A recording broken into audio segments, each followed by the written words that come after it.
At my dad's funeral, my husband locked me out of a 30M condo, but he didn't know who it belonged to. My name is Jaden, and maybe if you just looked from the outside, you'd think I was the kind of person who had always lived in luxury. The truth is, I grew up in a massive house perched on a hill in the suburbs of Seattle. A classic-style mansion over 18,000 square feet, complete with a hanging garden and a private pond, worth more than $60 million. But what made that place priceless had nothing to do with numbers.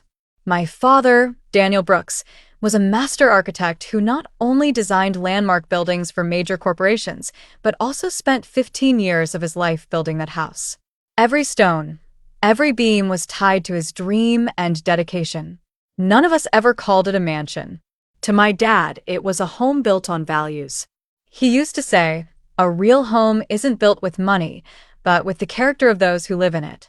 My mother, Helen, was a finance lecturer at a community college.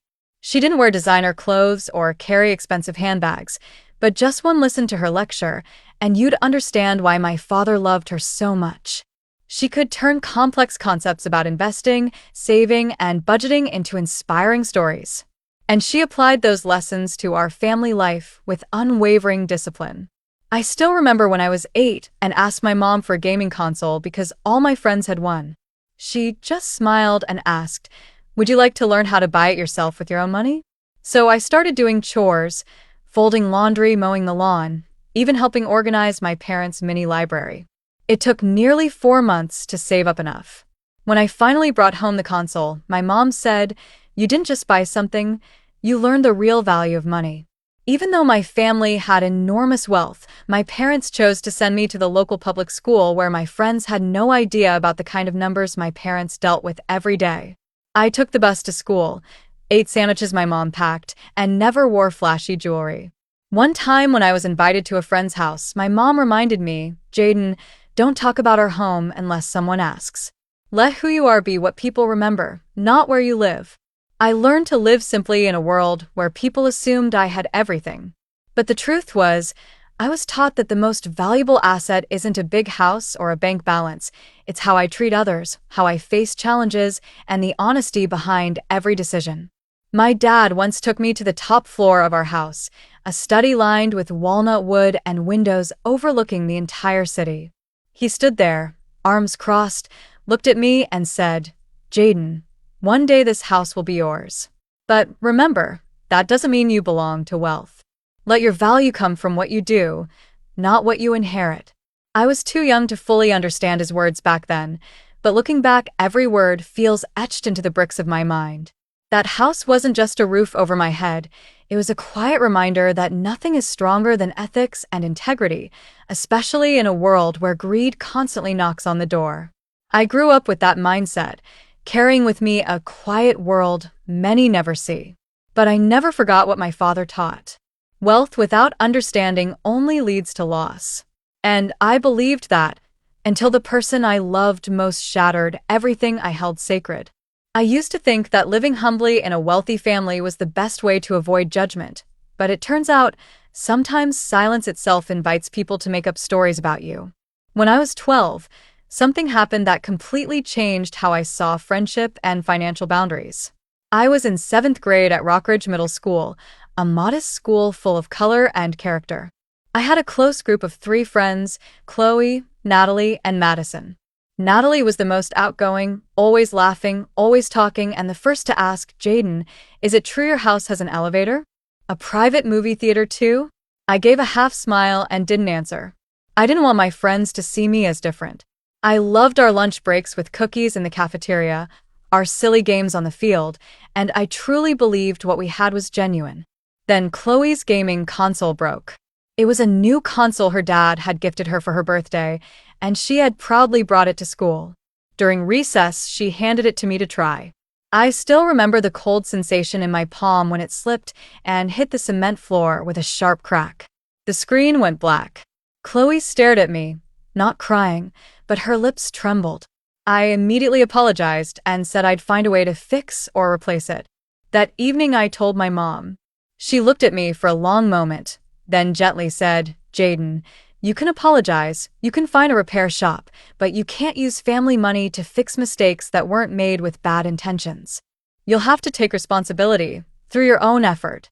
It took me 2 weeks of doing odd jobs and saving up before I brought the console to a repair shop near school, but when I returned it to Chloe, she didn't smile. Natalie, standing next to her, chimed in, "For someone rich like him, a few $100 is nothing." "Are you even sure that's your console, Chloe?" I froze. That cold feeling returned. The next day, rumors started spreading that I'd broken it on purpose to replace it with a cheaper one, that I stole Chloe's console and swapped it out. Madison didn't say anything, but the way she avoided my eyes said enough. The vice principal heard about it when a group of students submitted a complaint, something I later learned Natalie orchestrated. My dad took time off work to come to school. During the meeting with the principal, he sat silently through all the accusations, then calmly pulled out warranty documents, the repair receipt, and a confirmation letter from the repair shop. He simply said, "I taught my son that the truth doesn't need to shout, it just needs to stand firm." I was cleared. Natalie and Chloe were reprimanded for spreading false information, but what I'll never forget wasn't their punishment. It was what my father whispered to me as we walked out of the school office. "Jaden, some people will only see your wallet, never your heart. Don't let those people define your worth." After that, I distanced myself from that friend group. I no longer shared much about my personal life. I learned how to politely decline when someone asked me to lend them money for lunch or hinted at me picking up the tab. I wasn't cold, just more careful. One time, Natalie bumped into me outside a grocery store and scoffed, "Still shopping at discount stores? I thought you only ate at five-star restaurants."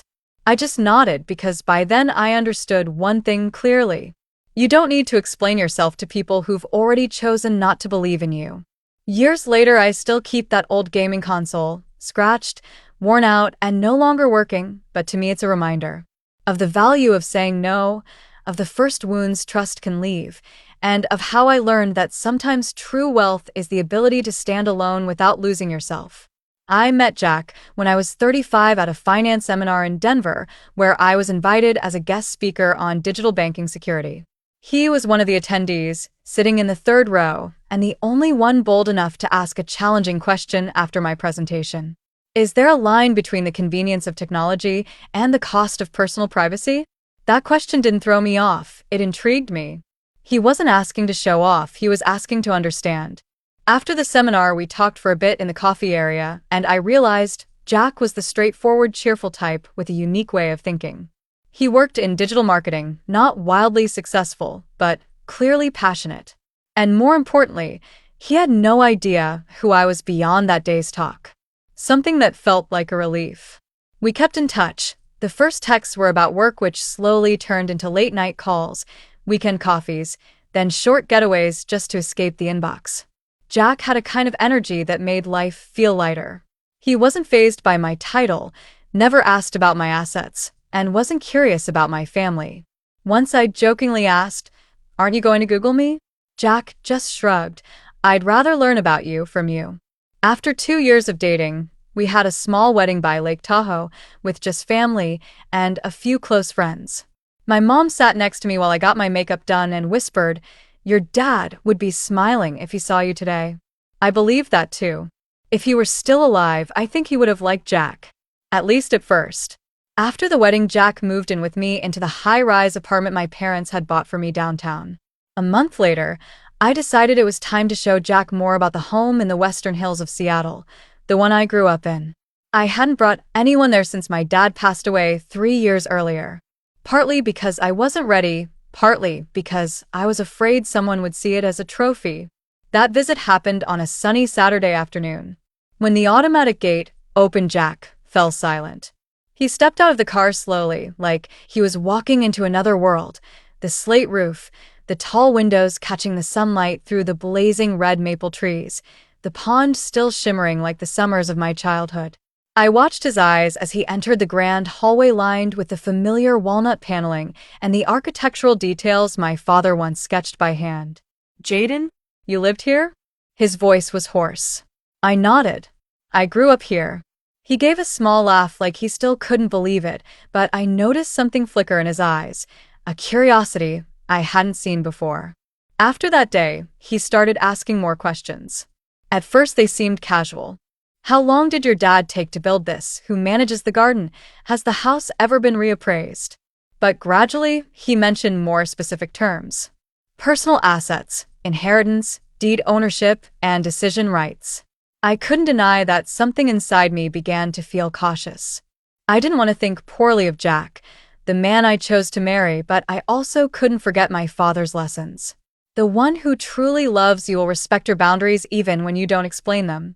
A few weeks later, during dinner at our apartment, as I was pouring wine, Jack suddenly asked, "Jaden, if something ever happened to your mom, who would get ownership of the house in the Western Hills?"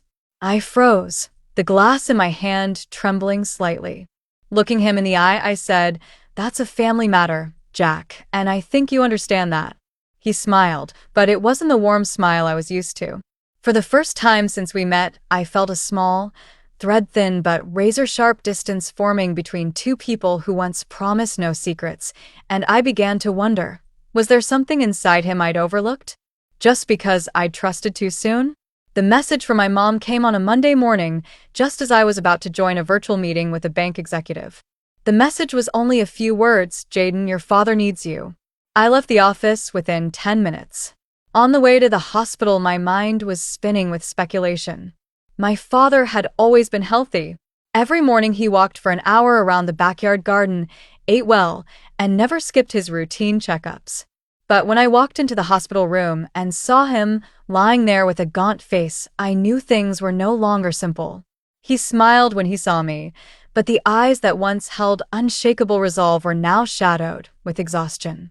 I sat beside him, held his hand, and listened as my mother whispered, "The doctor said it's stage 4 pancreatic cancer. Surgery's no longer an option, Jaden." I don't remember exactly how I reacted. All I know is the world seemed to collapse into a single heavy ringing in my ears. I had always believed my father was unbreakable, that he would be there for every milestone in my life, but now I had to prepare to lose him. From that day on, I paused all major work commitments and rearranged my schedule to spend more time at the hospital. I read books to him, shared stories from work, and sometimes played the jazz music he used to love. In those moments, I almost forgot about the reality, waiting outside. Jack at first seemed supportive. He occasionally brought snacks, asked how things were going, and picked me up late at night, but just a few weeks in, his patience started to wear thin.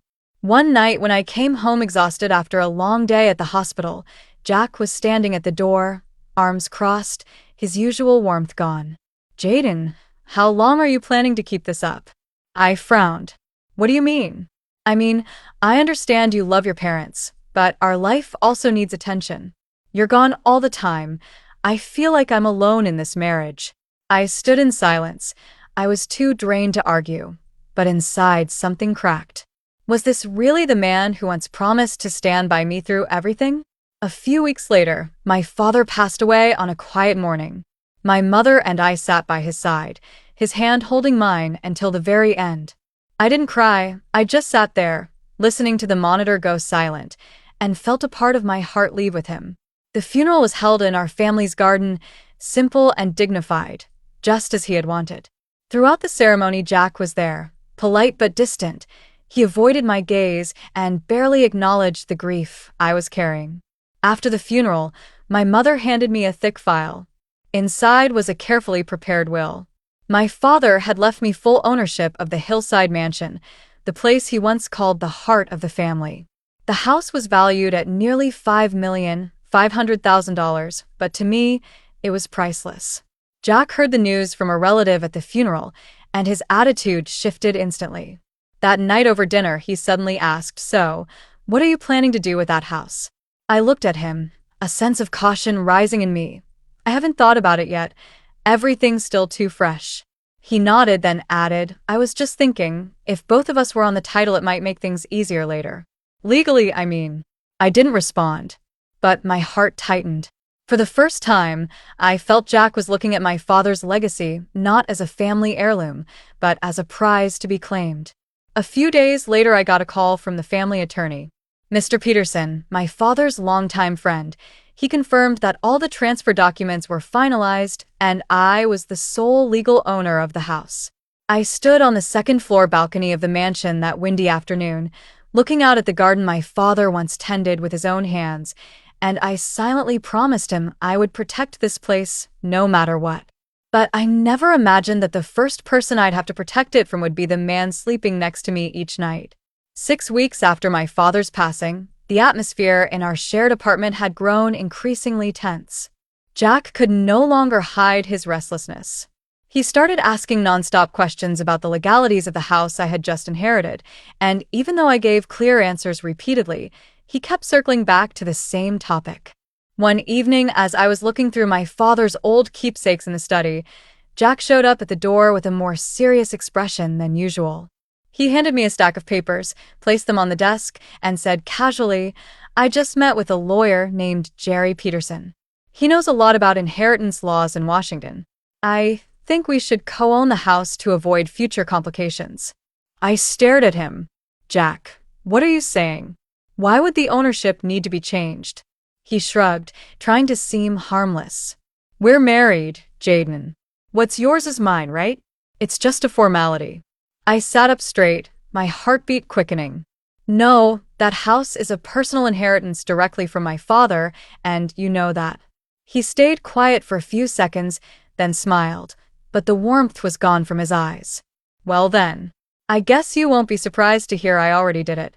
I froze. "You did what?" Jack pulled out his phone, opened an email, and slid it toward me. It was a scanned copy of a property transfer form, stamped, pending review. My name, Jaden Brooks, had been crossed out in red ink, replaced with Jack E. Nolan.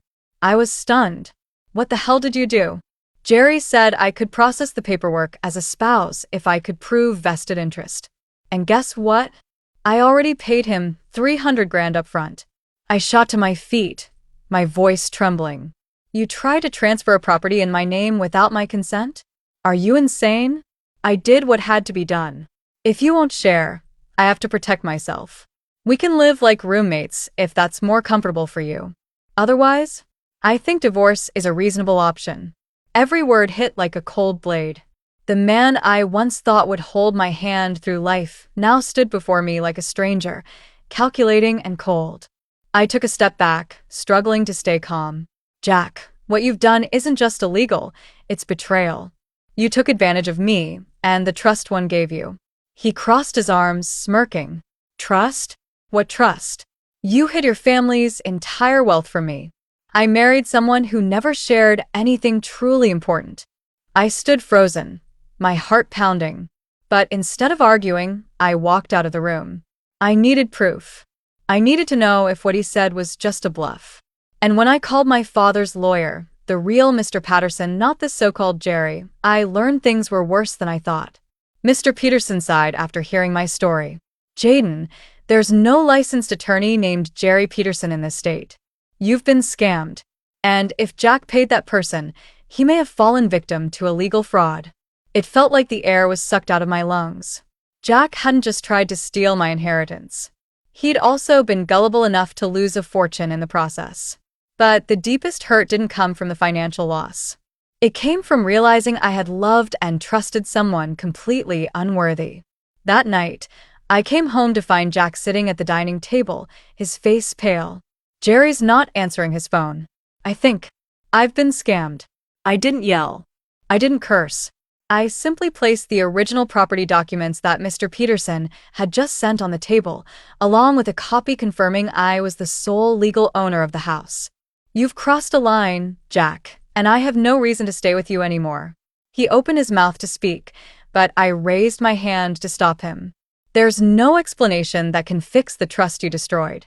I walked out of the room, quietly. But inside, a door had closed for good. And I knew, from that moment on, Jack was no longer part of my journey. 3 days after that final confrontation, I officially moved out of the apartment Jack and I had once shared. I took nothing but a suitcase of clothes and a wooden box holding the letters my father had written. Everything else, the memories, the dreams, and the promises, I left behind, like someone letting go of a stone sinking to the bottom of a lake. I moved back to the hillside mansion, once the home of my childhood, now the only peaceful place I had left.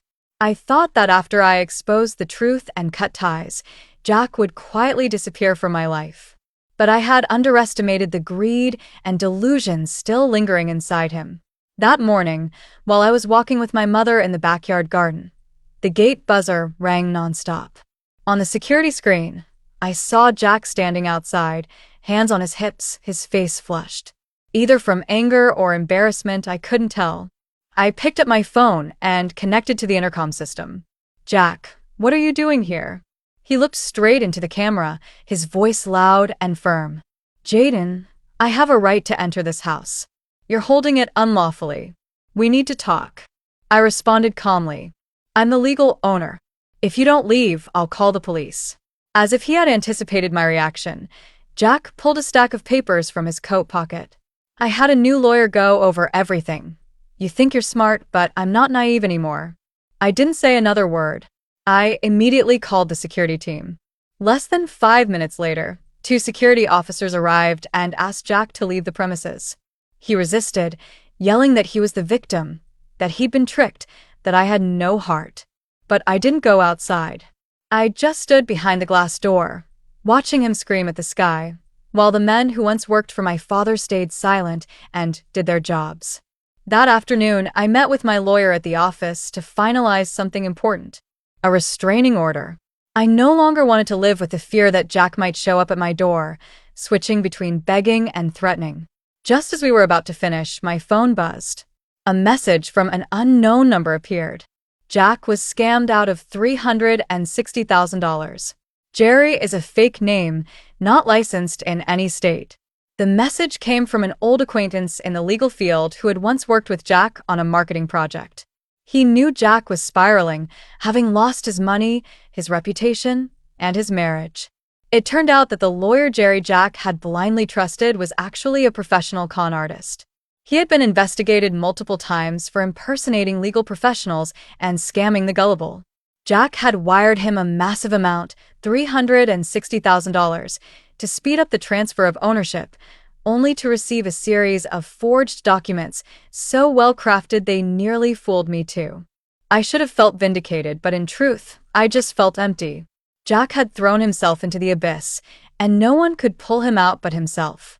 That evening I sat alone in my father's old library, the soft light glowing across the polished wooden desk.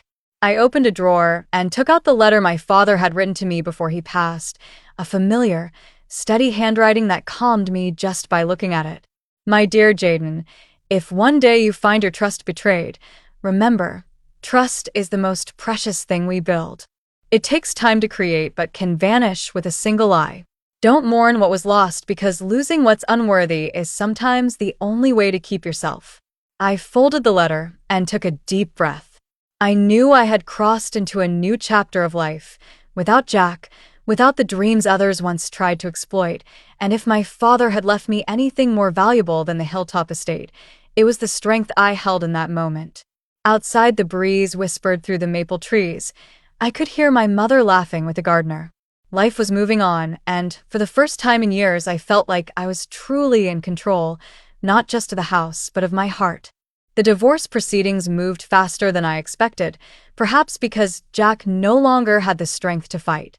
He had no lawyer, no money, and, most importantly, no trust left for me. We signed the papers at a small office in downtown Seattle, a place where no one knew my name or my past. So different from the sunny, laughter-filled wedding by Lake Tahoe just 2 years before. Jack didn't say much during the signing. He just kept his head down, dark circles under his eyes, his hands trembling slightly. When the final stamp hit the paperwork, I stood up first. "I hope you find your way back to yourself." That was all I could say without letting my heart lose direction again. I returned to the estate and extended its familiar calm by transforming my father's old room into a space for meditation and reading. My mother, after staying with me for some time, began focusing on herself, taking art classes, gardening, walking every morning. The house, once wrapped in grief, was slowly breathing again. Then came the day of my father's first memorial. We kept it simple, just a few close friends, some longtime colleagues and neighbors who had known our family since I was a child. Everything was thoughtfully prepared, from the small altar in the library to the white flowers lining the walkway. The setting was solemn, but still warm. As the ceremony began, I noticed a familiar figure outside the iron gate. His eyes met mine through the security camera. I froze for a few seconds. Jack. He looked thinner than the last time I saw him. His shirt was wrinkled, his hair slightly messy, and his eyes sunken. He placed a hand on his chest when he saw me watching, as if silently pleading. I stepped onto the porch, but kept my distance. "Why are you here, Jack?" He swallowed hard. "I just wanted to say I'm sorry." To you. And to him. "I know I don't deserve to be here, but I need you to know. I've lost everything." I looked at him, trying to keep my voice steady. "You had the chance to hold on to at least one thing, but you chose to give it all up for greed. I was duped. I was stupid. I get that now." The sound of chanting began inside. The guests had all gathered. I took a deep breath, then spoke firmly. "Today is for my father. This isn't your stage for redemption. If you still have any respect for me or for him, please leave." Jack nodded, but didn't move. He took a few steps back, eyes full of one last silent plea. "I'm not asking for forgiveness. Just don't hate me." I stayed silent. Not because I hated him, but because I had nothing left in me to feel. I signaled to the security guards. They understood, stepped out quietly without making a scene. One of them spoke softly to Jack and escorted him away from the gate area. I didn't look back. I returned inside where everyone was waiting, where my father's photo sat on the table, surrounded by white flowers and glowing candles. The ceremony went on. No one mentioned Jack's appearance, as if he'd never crossed that gate. But inside me, something closed for good. Not the relationship, just the last fragments of regret. That night I sat alone in the tea room my father had designed just for my mother. Outside, a gentle rain had begun to fall. I poured myself a cup of hot Earl Grey and watched the raindrops trail down the window. I thought about Jack. How he had entered, stayed, and then exited my life like a storm. Loud, chaotic, shaking everything I thought was solid. But after all, the rain always stops, and the trees bloom again. The house lights up, my mother smiles every morning. And I can finally sleep in peace. When spring returned and the maple trees around the estate began to bud, I knew it was time to write a new chapter in my life. The sorrow over my father had settled into memory, and the scars from Jack were beginning to heal. One early morning, as my mother and I sat at the wooden table under the grape arbor, sipping coffee and looking out at the backyard, she suddenly said, "Jaden, do you think we could turn this place into something special for others?" I looked at her a bit surprised, then realized what she meant. She wasn't talking about selling or sharing the house. She meant giving it a new purpose. I once heard my father say a beautiful house isn't just for admiring, it's for living, breathing with people. And now, as my life took a new turn, perhaps the estate needed a new purpose too, something beyond its material value or legacy. We started by clearing out the basement, which had previously just been storage. I turned it into a small event hall with classic stone walls, polished hardwood floors, and warm ambient lighting. The backyard was expanded into an outdoor wedding space, with a white wooden arch draped in vines and rows of lavender lining the path. My mother, who loved flower arranging, took on the role of event space designer. She named the project the Brooks Estate, a way to honor my father. We hired a team of young engineers to assess the home structure, making sure everything met safety standards for hosting guests. A quiet reading room became a tea party area. The vintage ballroom on the second floor got a sound system upgrade for small piano performances. Word spread quickly through word of mouth. The first neighbor held their 30th wedding anniversary celebration there. Then a young couple from Oregon booked the Brooks Estate for an intimate wedding with just 40 guests. The awe in their eyes as they stepped through the gate. The applause beneath the wooden beams. The laughter echoing through the garden. It all made me feel I had done the right thing. And for the first time in a long while, I felt free. No more dry financial reports. No more endless Zoom calls. Just bright, grateful faces and the simple joy of a perfect celebration. I also began writing again.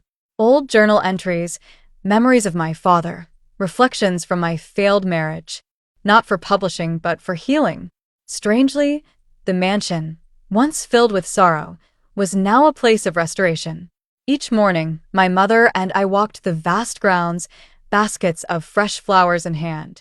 We discussed decor ideas for the coming week, chose background music for upcoming weddings, or sometimes just sat by the koi pond, watching the fish glide beneath the clear water. Our mother-daughter relationship deepened more than ever. We were no longer just family under one roof. We were true partners, companions. One day, while reviewing the event booking log, my mother gently asked, "What do you think your father would say if he saw what we're doing now?"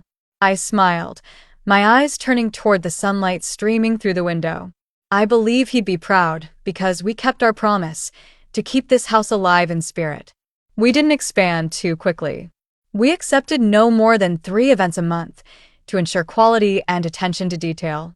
Every staff member was someone we knew and trusted, carefully chosen not just for their skills, but for their heart. The estate was no longer a relic of a former life, but a launch pad for a new journey. I used to think loss was an ending, but it turned out to be a transition, one that helped me find a stronger, clearer version of myself. The Brooks estate continued to host weddings, reunions, and even quiet celebrations for those on their own path to healing. And me? I remained behind the scenes, growing steadier and happier with each passing day. At the end of that summer, as the last lavender blooms in the garden began to fade, I received an unexpected email. The sender, Jack. The subject line read simply, "Thank you." It took me almost 10 minutes to open it, not because I was still angry or hurt, but because I wasn't sure I wanted to know anything more about him. But curiosity won. And I read, "Jaden, I know you probably don't want to hear from me, but I just need to say one thing. Thank you. Thank you for ending everything when you did." It forced me to look at myself and face things I never had the courage to admit. I got a job at a small career counseling center in Spokane. It's not flashy, but it's real. I help people who've been incarcerated or bankrupt find direction again. Maybe because I hit rock bottom too. I have the patience to really listen. I'm not asking for forgiveness. But I hope you know, the things you once believed in me weren't entirely wrong. I just wasn't mature enough to hold on to them. Wishing you all the strength you've always had. Jack. I closed the laptop and sat quietly by the second-floor window, where I could see the entire garden turning to autumn. The maple trees were starting to burn a brilliant red, the sunlight dancing gently across the rippling pond, and the breeze carried a soft scent of herbs through the air. I didn't cry. I didn't smile. I just felt a lightness inside me, as if the last stone had finally been lifted after a long uphill climb. Knowing Jack was living a more honest life didn't make me want to return to the past. But it helped me believe that sometimes fractures can be the beginning of rebirth. Not just for me, but for him too. The last months of the year passed in joyful busyness at the Brooks estate. We hosted our first autumn wedding with a rustic theme, oak wood, golden candles, and hand-tied wildflower bouquets. The bride, a literature teacher from Portland, whispered to me as she was leaving, "You didn't just give us a venue, you gave us a real beginning." I only smiled, but that sentence touched something deep within me. In the evenings, I often sat with my mother on the back porch, holding a warm cup of tea, watching the twinkling garden lights my father had once installed by hand. He had designed the lighting to highlight every plant, every path. He didn't need to say anything. I could still feel him there, in the wind rustling the maples, in the soft glow over the pond, and in every decision I made with a sincere heart. The estate, my father's life's work, was no longer just a piece of property. It was proof of the power of family love, of resilience in the face of hardship, and of the belief that every crack can be where the light gets in. I once lost everything in the blink of an eye. Love, trust, even the image of myself in the mirror. But I found it all again in a different way. Not through someone else's promises, but through my own actions. Choosing what was worth keeping and letting go of what wasn't. One early winter morning, I stood on the second-floor balcony, the cold air brushing my face, looking down at the lawn where a couple was taking wedding photos. The bride in her white dress was laughing brightly, while the groom held her hand tightly, as if afraid the wind would carry her away. I rested my hand on the wooden railing, the fresh paint still faintly fragrant. And I understood. This was the end of an old journey, but also the beginning of hundreds of new ones. All starting from this place. The Brooks estate wasn't just a home preserving my father's legacy. It was a symbol of a woman's choice. A woman who once lost her way but found herself again. Strong, independent, and no longer needing anyone else to define her worth. And I knew no matter what turns the future might hold, I would always remember one thing. No one can take anything from you unless you hand over your trust blindly. And sometimes, the only way to protect your most precious inheritance is to learn how to let go at the right time. From my own story, I've realized that loss isn't always the end, it can be the beginning of growth. I once loved, trusted the wrong person, and fell because of things I couldn't control.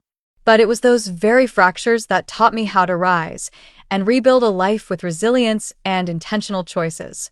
Happiness doesn't come from having someone by your side. It comes from knowing your own worth and never letting anyone else define it for you. What do you think about Jaden's journey and the choices she made? Share your thoughts in the comments below.